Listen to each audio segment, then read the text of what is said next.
pertama kali sejarah Indonesia itu ada yang mengatakan Islam masuk pertama kali itu lewat kerajaan di Samudra Pasai di Aceh, ya kan?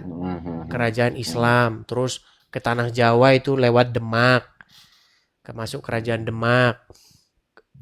Kemudian ya banyak teori-teori lah begitu, Bang. Intinya yang kita maksudkan di sini adalah bahwa Allah itu adalah Tuhan atau sesembahannya orang-orang Quraisy sukunya Muhammad.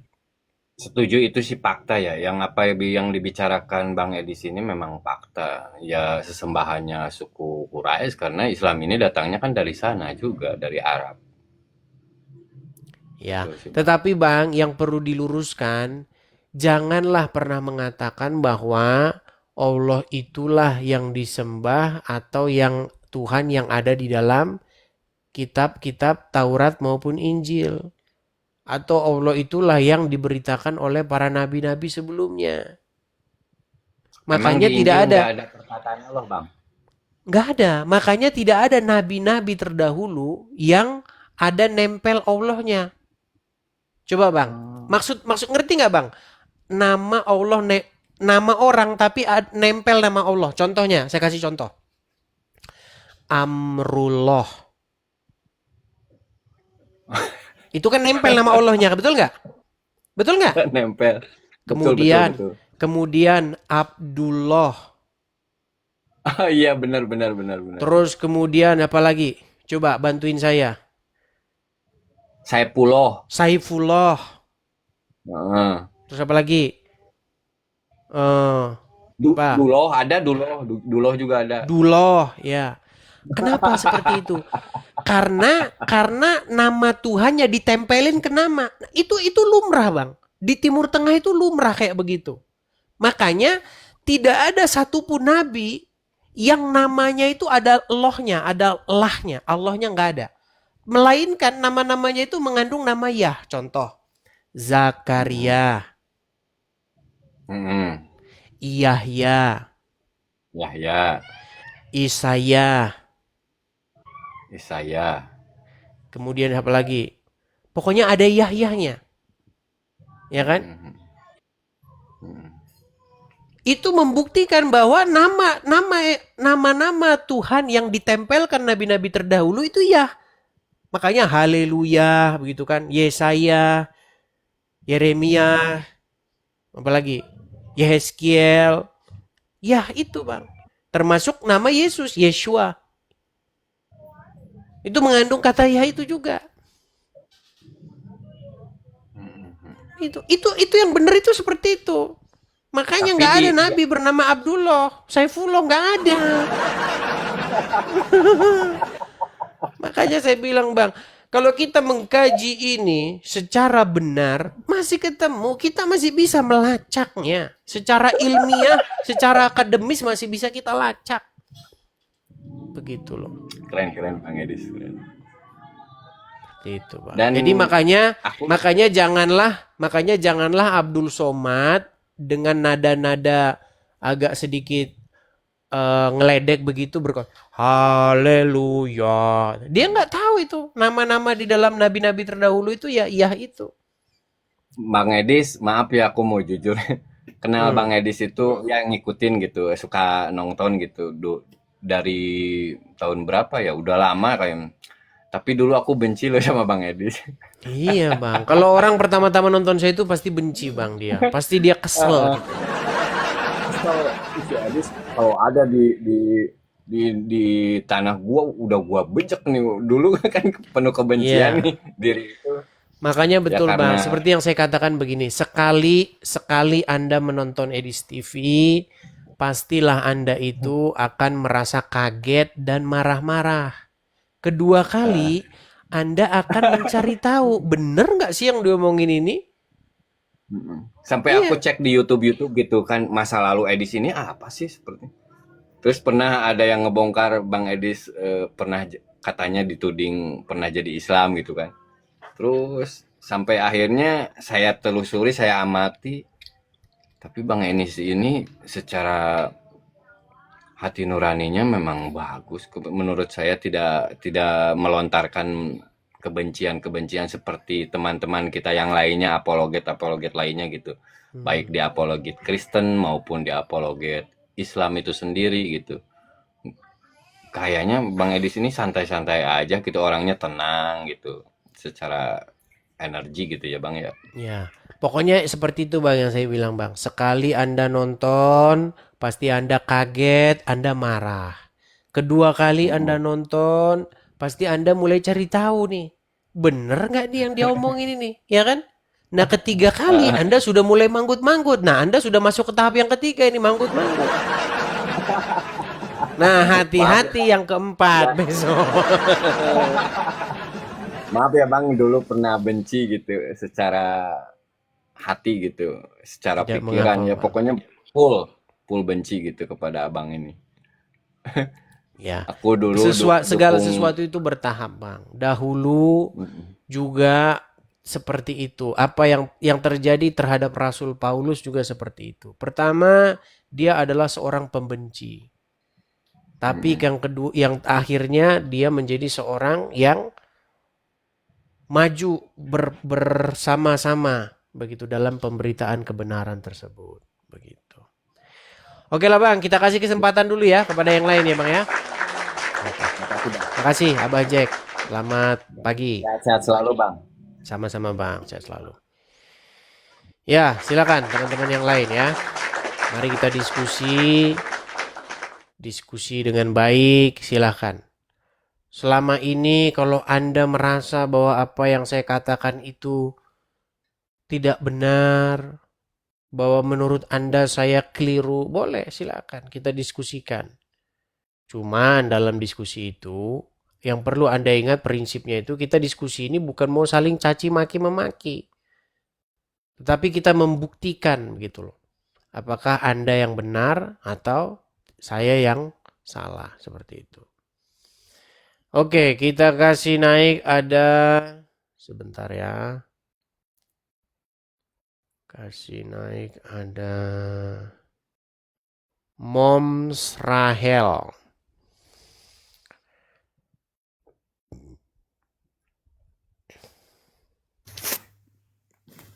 Ya, Moms Rahel Badi Wibowo. Salam Bang Edis. Shalom Moms Rahel, silakan nyalakan kamera Benar ya. dulu. Oh iya.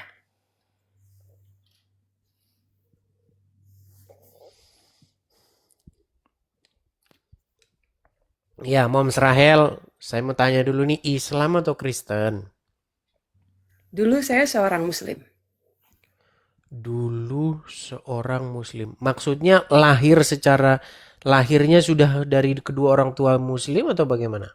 Iya, Selama berapa saya tahun nih? keduanya Muslim, orang tua pemimpin agama, punya pesantren. Oke. Berapa tahun Anda menjadi seorang muslimah?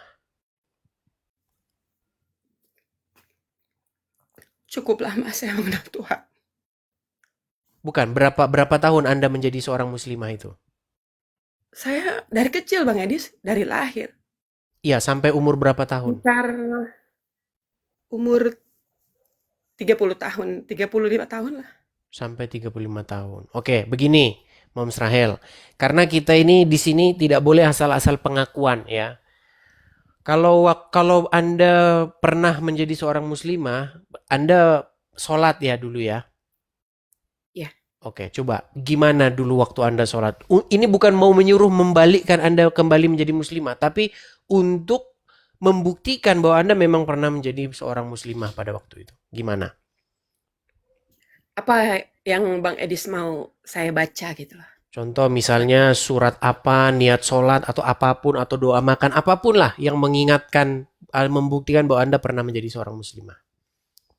Saya seorang kiroat, pembaca Al-Quran seperti perlombaan gitu. Coba, Jadi kami mau dengar. Coba, saya fasih dalam berbahasa Arab. coba. A'udzubillahi minasyaitonirrajim. Bismillahirrahmanirrahim. Alif lam mim. Dzalikal kitabu la raiba fihi hudal lil muttaqin. dan seterusnya. Dan seterusnya. Oke. Atau satu lagi nih, satu lagi coba. Doa makan kah atau apa coba? Atau niat sholat coba. Allahumma barik lana fima rozaqtana wa qina adzabannar. Oke, sah ini Allahumma ya hdini muslimah. fiman hadayit wa afini Udah, fiman sah, udah afait cukup. wa tawallani fiman tawallait wa Cukup barik sah. li fima Udah, a'tait wa qini bi rahmatika syarra ma qadait. sah itu udah yakin kami. Oke. Lalu singkat cerita, akhirnya Anda meninggalkan agama Islam. Wah, prosesnya benar-benar luar biasa Bang Edis. Coba, Saya bolehlah bertemu cerita-cerita. Cerita-ceritalah sama kami. Silakan ini. seorang pemuka. Kalau saya bilang dia ada di pihak kita gitu loh. Di Muslim, dia memimpin agama seorang Muslim. Mm-mm. Terus saya pahamin kok keluarganya nggak ada yang Muslim gitu. Dia tuh bener-bener yang sampai bendung laut gitu kan. Itu almarhum suami saya. Karena dia dicintai oleh orang Muslim banyak banget. Tapi dia nggak pernah sholat gitu loh. Jadi suatu ketika saya main ke rumah dia, itu saya lihat buku. Di buku itu ada Kidung Jamaat kalau nggak salah. Saya baca. Loh, ini saya bilang, saya manggilnya waktu itu karena dia orang Batak sih Tompul kan. Saya bilang, Opung ini apa ya? Saya bilang, karena dia dihormatin orang, saya panggil lah dia Opung. Ini ajaran Kristen, saya bilang gitu. Iya, kamu nggak boleh baca karena kamu nanti melihat terang. Dia bilang bahasa dia gitu. Saya baca, hati saya mendidih, saya gemetar gitu. Kok di sini nggak ada ya yang dibilang di versi saya menyesatkan kan gitu kan? Di sini seperti aku bilang pada waktu itu Bang Edis, di sini kok seperti sejarah gitu loh. Sejarah awal dunia ini kan gitu kan. Saya langsung panas, darah saya langsung mendidih gitu loh. Akhirnya saya tutup dulu. Saya berdoa versi saya pada waktu itu, Tuhan, ya Allah berikanlah saya petunjuk jalan gitu. Tapi memang orang ini figur yang memang selama saya hidup di dunia ini belum pernah orang berbuat seperti apa yang difirmankan Tuhan. Pada waktu saya belum ada di dalam Alkitab ya. Maksudnya membaca gitu Bang Edis. Singkat cerita, saya dia seorang guru spiritual lah bagi keluarga kami yang Muslim semua. Guru spiritual yang memang dia menuntun kami gitu loh, orang-orang yang Muslim ini tersesat gitu kan. Jadi saya punya ulama itu kiai pemuka agama ada di Banten. Muridnya aja pada bisa terbang Bang Edis. Sampai hari ini tuh muridnya ada masih. Dia itu bisa berubah jadi singa. Sebentar. Terbang gimana maksudnya nih? Gitu loh. Kenapa? Ya? Terbang bagaimana maksudnya? Jadi dia itu muridnya itu kayak secara dikelihatan sama kita dia terbang gitu loh. Jadi bisa apa namanya tuh? Bisa ngangkat, termasuk papa saya muridnya. Kalau ngangkat mobil itu kayak pakai jari telunjuk satu gitu loh Bang Edis. Almarhum papa saya itu. Itu muridnya dia gitu. Kami bilang sama dia pada di waktu Muslim, seorang ulama lah ya di Banten gitu. Sebentar. Itu Anda tahu dari mana itu kok? Sebentar. Saya agak maksudnya gimana maksudnya? Jadi kalau papa saya itu karena dia gurunya itu muridnya aja papa saya kan. Dia kalau ngangkat contohnya mobil, dia bisa pakai kekuatan iblis dia menurut aku itu dia pakai kelingking atau pakai satu jari Bang Edis. Yang melihat itu siapa? Yang melihat kita semua keluarganya. Ini sangat mencurigakan ini kita. Ya udah, tapi terus lanjut cerita coba gimana? Ya coba. Ya singkat cerita Bang Edis ya. Pokoknya itu saya tahunya dia seorang ulama gitu. Sebelum saya masuk di dalamnya, pada waktu itu saya mengalami satu kegagalan di dalam rumah tangga. Memang karena saya itu gurunya dia, istilahnya guru spiritualnya, saya selalu konsultasi lah sama almarhum ini suami saya ya, udah jadi suami saya gitu loh. Dia tetap saya tidak boleh ada perpisahan, tidak boleh ada perceraian gitu kan. Ya, tapi karena kan bukan saya yang mau kan gitu kan, saya bilang.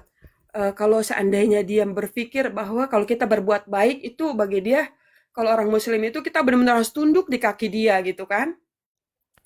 Jadi kalau kita berbuat baik tanpa seizin dia, itu masalah bagi rumah tangga gitu. Pada waktu itu kan kita nggak mengerti Bang Edis kan, gitu kan. Saya masih sekitar umur 26 tahun lah kalau nggak salah gitu.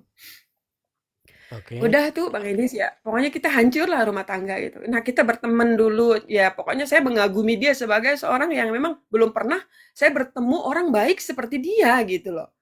Nah, singkat cerita, eh, dia melamar lah sama orang tua saya gitu kan, dalam keadaan saya yang benar-benar hancur gitu kan. Hmm.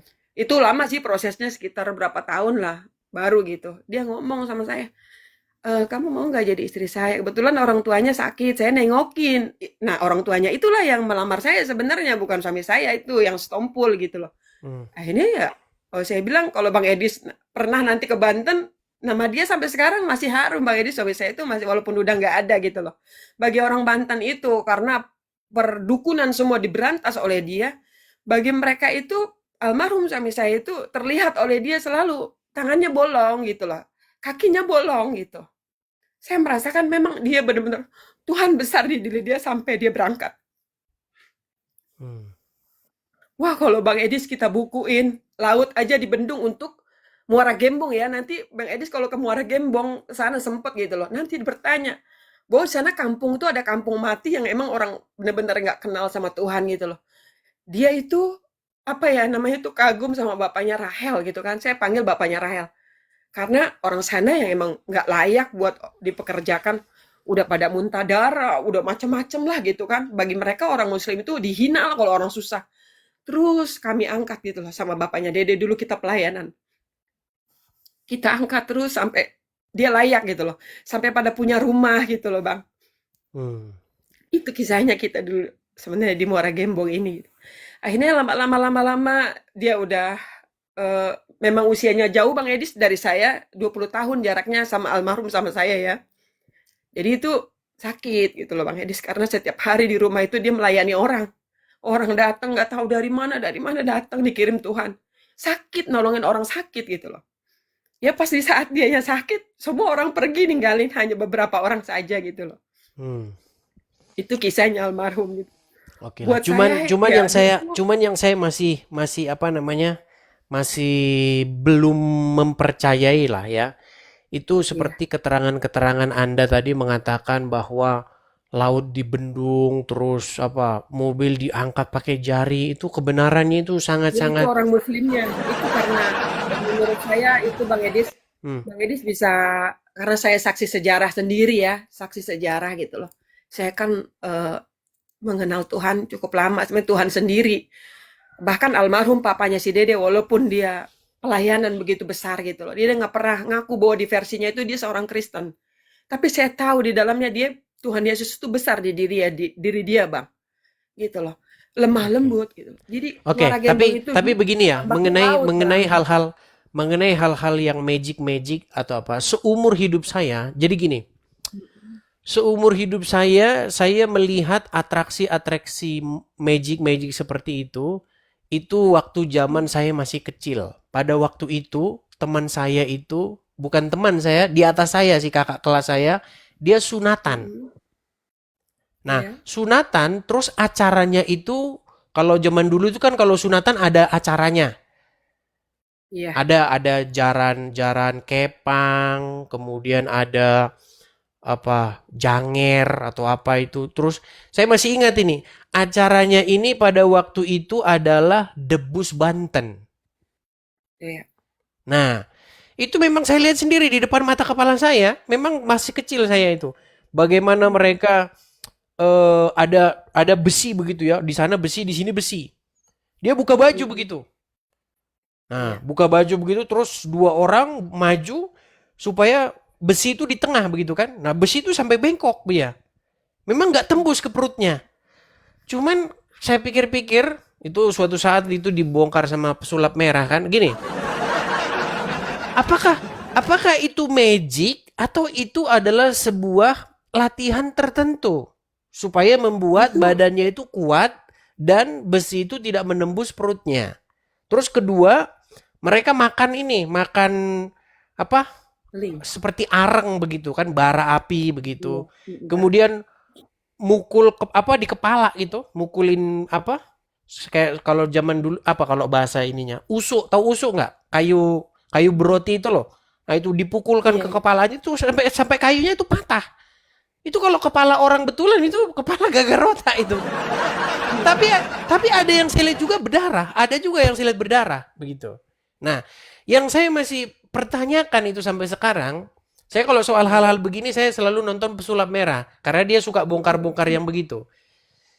Saya masih mempertanyakan apakah ini menggunakan kekuatan magis atau intrik atau memang sulap-sulap yang logis begitu. Terus yang kedua, Ini, Bang. terus Iya, yang kedua masalah jaran kepang. Tahu jaran kepang? nggak Jaranan tahu tahu. jaranan?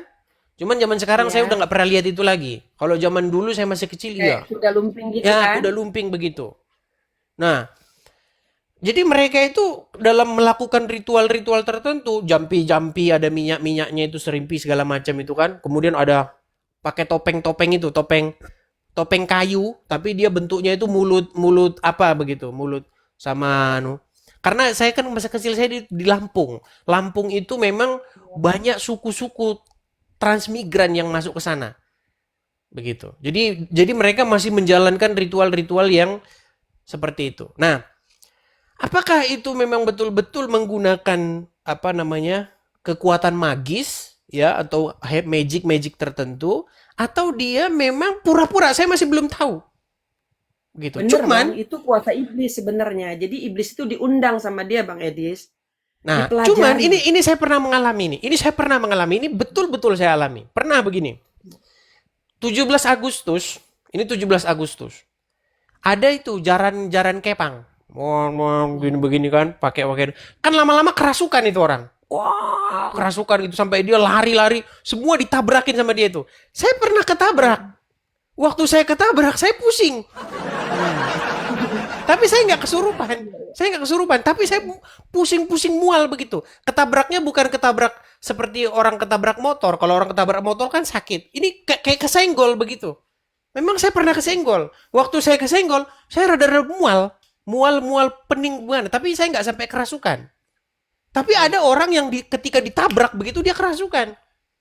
Nah, apakah ini settingan atau apa? Nah, itu masih menjadi misteri dalam pencarian saya ini. Kadang-kadang saya suka meneliti hal-hal seperti itu. Apakah ini menggunakan hal-hal magic atau hanya pura-pura begitu? Kita Enggak, who Bang. Enggak knows, belum pura-pura tahu itu begitu. benar. Masih Benar, dalam Banten kajian itu saya. terkenal lah ya. Banten itu terkenal. Sebelum almarhum itu turun ke Banten, Sukabumi semua, itu Bang, perdukunan itu seperti warung, Bang. Jadi ini jarak berapa meter udah ada lagi gitu. Itu ceritanya. Jadi almarhum itu dulu memberantaslah perdukunan ini. Gara-garanya waktu itu berebut Lipo, Bang. Lipo Karawaci Tangerang. Jadi Lipo Karawaci Tangerang itu tanahnya dimiliki oleh Haji Muslih. Sebelum dipegang sama kuasa hukumnya sama almarhum suami saya, itu semua orang kalau survei tanah aja di sana mati, Bang, di tempat, Bang. Beneran ini serius. Nah, setelah kuasa hukumnya dipegang sama almarhum, baru. Nah, lawannya almarhum dulu Hillary Clinton, Bang. Tuh, salah banget tahu.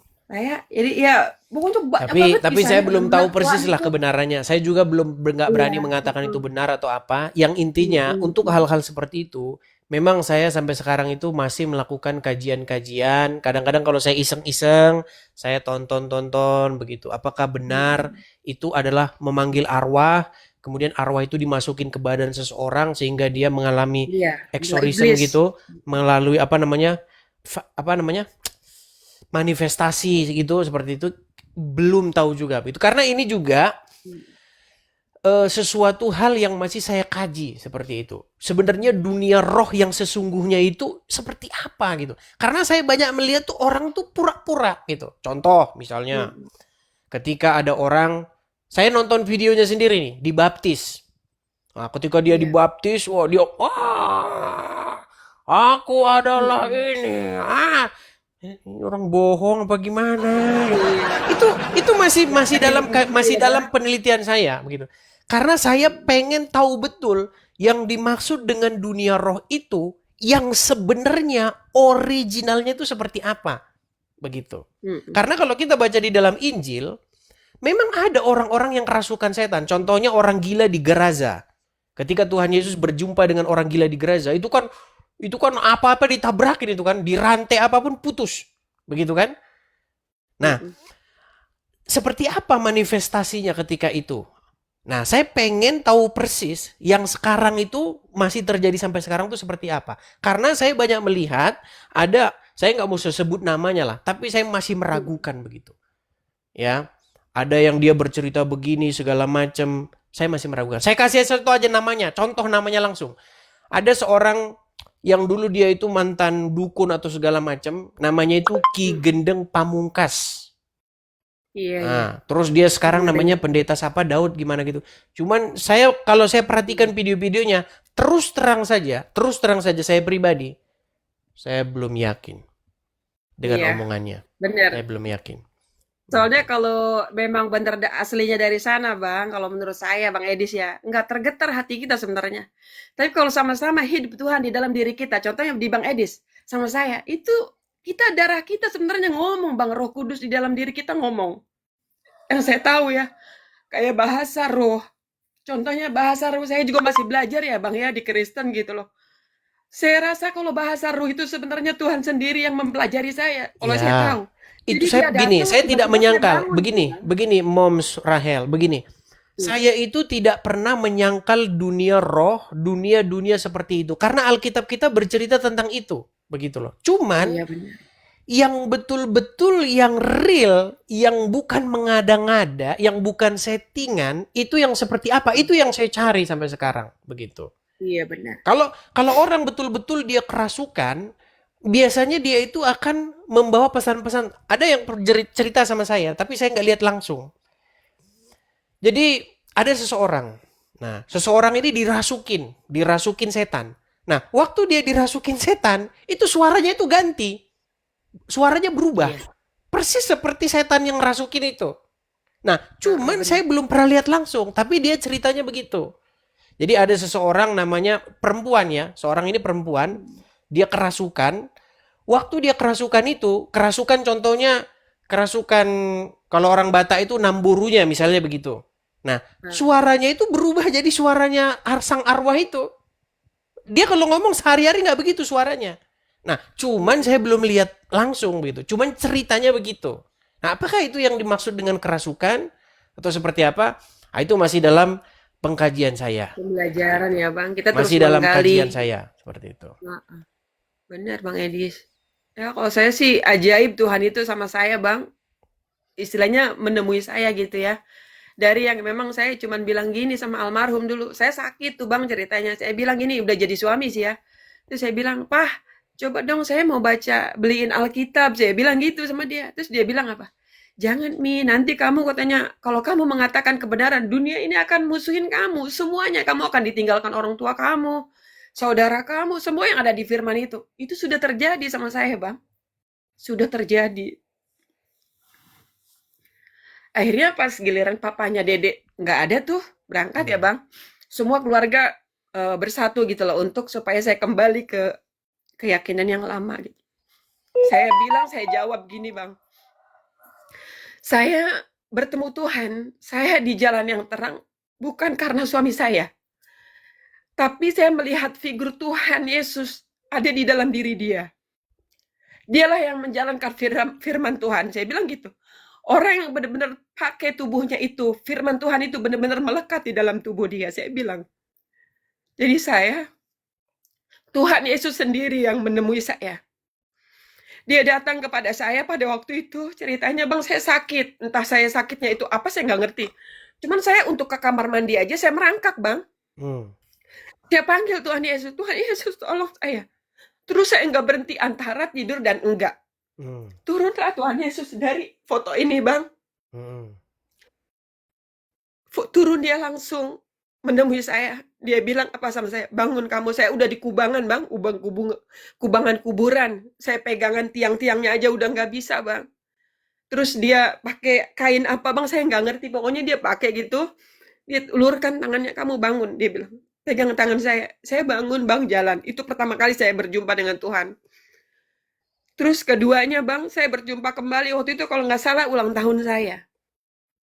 Waktu itu juga saya dalam penderitaan karena papanya Dede kan udah berangkat kan. Saya ada pergumulan yang memang kayaknya sedih banget gitu loh. Kayaknya saya nggak mampu untuk bisa ngelewatin perasaan saya gitu kan. Akhirnya Tuhan Yesus datang ke saya. sama keluar dari sini, antara tidur dan enggak, Bang. Terus dia ngomong sama saya, "Kita ada di atas langit, Bang Edis." Dia pangku, saya ada di paha kanan kanan Tuhan Yesus sendiri. Pipinya dia sama pipi saya, Bang, sebelah kanan itu bersatu. Orang banyak banget manggilin dia, Bang. Dia bilang gini, "Tuh, Tuhan, Tuhan," gitu, Bang, di langit. Kayak terbang-terbang gitu. "Tuhan," dia bilang, dia manggil saya, dia bilang, Tuhan Yesus bilang ke saya, "Lihatlah itu manusia itu banyak memanggil saya. Tapi," kata dia, telinganya gini, "saya tidak mendengar dia. Doa kamulah yang saya dengar." Itu Tuhan Yesus ngomong sama saya, Bang. Hmm. Terakhir ketemu ketiga kalinya saya peluk.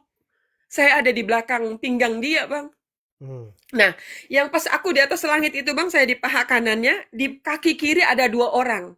Dan itu orang Muslim, dia setia banget sampai hari ini, Bang. Apapun, walaupun dia sudah jelas bahwa saya ini kayak gini, dia nggak pernah meninggalkan saya sampai hari ini gitu loh. Banyak juga penderitaan dia gitu loh. Jadi dia ada di kaki Tuhan berdua itu. Namanya itu Pak Nakrim dan Pak Yusuf gitu loh. Dia orang PSI, partai PSI. Terus dia bilang, "Kalau memang ibu ini yang dijawab doanya, saya ikut ibu ini." Dia bilang, "Tuhan," ngomong gitu, Bang. Tapi itulah yang hidup sebenarnya sampai hari ini. Jadi itulah yang, apa yang dia katakan itu semuanya nyata gitu loh, terbukti. Itu Tuhan Yesus. Baiklah. Jadi aku tuh, Bang, kalau ngomongin Tuhan ya bagaimana menuntun saya sampai hari ini. Air mata saya nggak pernah berhenti. Karena Tuhan benar-benar ajaib gitu. Tuhan itu benar-benar mengasihi saya. Sampai hari ini dia menopang saya gitu loh, Bang. Dengan segala kekurangan saya, dengan segala kebodohan saya mungkin gitu loh. Kalau Bang Edi sih saya salut. Bang Edi sekolah ya kan. Enggak, Saya siapa bangga bilang saya gitu loh sekolah? punya. Enggak. Iya, Saya nggak pernah sekolah, maksudnya nggak pernah ke sekolah teologian. Saya belajar belajar gitu ya, otodidak Bang. saja. Cuman pengalaman-pengalaman saya itu menuntun saya memang mencari hal-hal yang betul-betul orisinil begitu loh. Iya, Karena saya memang mendapati ada terlalu banyak versi dan saya dapati juga hal-hal yang memang dikarang-karang seperti itu. Itulah iya yang benar membuat itu. saya sekarang itu berpikir memang betul-betul saya pegang ujilah segala roh begitu. Iya, Jadi kalau ada cerita-cerita tentang penglihatan seperti itu memang saya harus mengkajinya secara iya. detail seperti itu. Jadi kita tuh sebenarnya hidup, Bang, kalau saya sendiri versinya gitu loh. Saya nggak pernah, apa ya, kalau kita bilang, tetap yang kita pegang itu Tuhan sendiri gitu loh. Jadi kalau umpamanya ada orang sering kan kita bertemu sama teman, bahwa dia itu begini-gini, bahwa apa gitu. Saya bilang selalu gini, saya nggak tolak dia. Saya selalu bilang gini, Tuhan yang akan berbicara sama saya. Bapak yang akan ngomong sama saya. Saya nggak perlu bahwa ini salah. Firman itu di sini tertulis salah gitu loh. Bahwa ini sudah diubah. Tidak. Dia sampai hari ini menuntun saya. Saya mendengar suaranya, Bang. Saya menjumpai dia. Jadi saya tidak mau terpengaruh oleh siapapun. Tapi bagi saya, kalau memang besar Tuhan di dalam diri Bang Edis contohnya, itu ada getar saya itu terasa gitu loh dalam tubuh saya gitu loh. Mungkin Bang Edis juga sama gitu kan. Jadi saya tuh mungkin mata saya mungkin bisa buta lah ya, nggak melihat. Tapi hati saya bersama Tuhan, saya melihat satu persatu manusia di muka bumi ini gitu loh. Itu Tuhan berikan sama saya, Bang, hikmat itu. Akhirnya saya berpikir, padahal saya sebenarnya secara bagaimana saya dulu gitu kan, saya nggak, kalau orang Jawa bilang, nggak seumpama mungkin ya, Bang. Hmm. Nggak sepadan lah gitu Hmm, loh. hmm, hmm. Siapa saya gitu loh. Tapi Iya, karena begitu Tuhan mengasihi saya juga mengasihi Tuhan. Dengan oke. segala kekurangan saya itu Tapi itu aja. kejadiannya sudah berapa tahun yang silam itu, Bu? Kejadian apa, Bang? Bang Edis? Kejadian Anda berpindah dari akhirnya Anda sampai meninggalkan Islam dan menjadi Kristen itu. Ada sekitar 20 tahun. Udah 20 Tapi tahun, saya berarti masuk udah lama gereja, ya. pokoknya yang ke gereja gitu ya, Bang. Tapi kita pelayanan-pelayanan aja gitu, melayani orang Muslim. Tapi kalau ke gerejanya sendiri, setelah papahnya dia dibaptisnya 4 tahun yang lalu, Bang. Jadi dia udah kritis, Bang, udah mau berangkat gitu, dia ngomong, "Kamu berangkat di sana," dia bilang gitu kan. Iya. Kemana? Saya bilang, kebetulan ada sering mengunjungi kita Pendeta Markus Pardede, dia Hmm. punya gembala di GPDI Babelan, Bang. Akhirnya dia nyuruh saya ke sana, Bang, itu sama adik saya. Adik Anggi, Anggi bapaknya si Rahel ini, Stompul Hmm. gitu loh. Jadi Hmm. saya ke sana gitu loh. Akhirnya ya saya dibaptis gitu loh. Nama saya itu Esther Bang, dinamain sama Pendeta Markus Nama Pardede baptis itu ya. Iya. Iya, iya. Iyalah, baiklah, baiklah. Oke lah, maju terus lah. Moms Rahel, maju terus pelayanannya Semangat ya. juga buat Bang Edis, tetap Sama-sama. rendah hati, tetap Amin. libatkan Tuhan di dalam setiap langkah kita. Tuhan memberkati Bang Edis beserta pelayanannya. Sama-sama, Saya sama-sama, salut sama Moms Bang Rahel. Edis. Sama-sama. Pokoknya anak muda kayak Bang Edis tuh yang membuka mata hati manusia ini. Menuntun dari gelap ke tempat yang terang. Itu jarang sebenarnya Bang. Tapi saya dukung Bang Edis. Tetap rendah hati itu aja. Oke, makasih banyak Moms Rahel. Baik, Tuhan memberkati Bang Edis. Tuhan Yesus Terima kasih memberkati. banyak. Salam. Sehat Salam, selalu. salam. Salam buat Sehat keluarga. selalu. Ya, makasih ya, saya turunkan.